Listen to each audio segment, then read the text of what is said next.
Prévue ce 30 janvier à 10 h, la conférence de presse annuelle du site Areva La Hague a été annulée.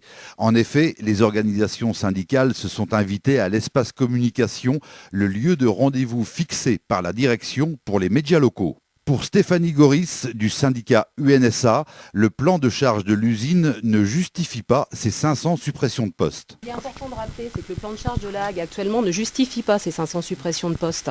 On a un plan de charge de 1200 tonnes par an.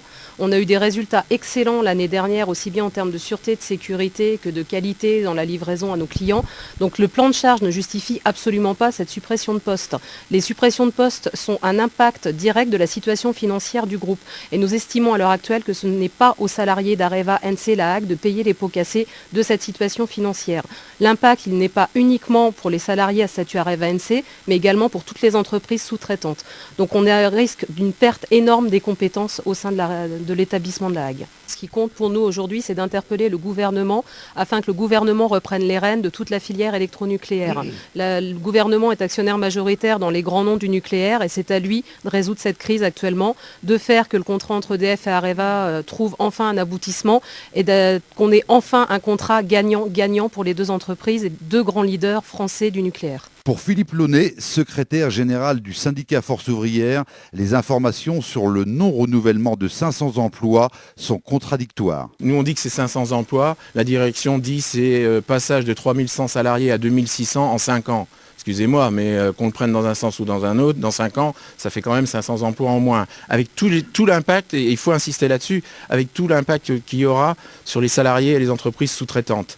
Avec ce qu'on pourrait presque appeler à court terme un tsunami social sur le bassin d'emploi cherbourgeois. Depuis la réunion du comité d'établissement, la direction n'a de cesse que de démentir les informations qu'elle-même nous a données au CE, que ce soit vis-à-vis des médias ou vis-à-vis des salariés du site. Et c'est bien pour ça, et c'est une des raisons pour lesquelles elle refuse ce débat contradictoire aujourd'hui, parce qu'elle n'aura aucun argument de façon formelle à opposer aux arguments des représentants syndicaux devant vous et de façon médiatique et au grand jour. Enfin, pour le représentant du syndicat CFE-CGC, l'État doit définir les rôles de chacun, notamment au sujet des contrats entre EDF et Areva. Donc je vais préciser la position de l'encadrement. Ce qui s'annonce là aujourd'hui est grave. Enfin, les 500 suppressions de postes ont clairement été annoncées en CE division au mois de janvier. Donc, vous voyez, l'intersyndicale est unie, l'ensemble des représentations syndicales font partie de l'intersyndicale. Ça, c'est un premier point.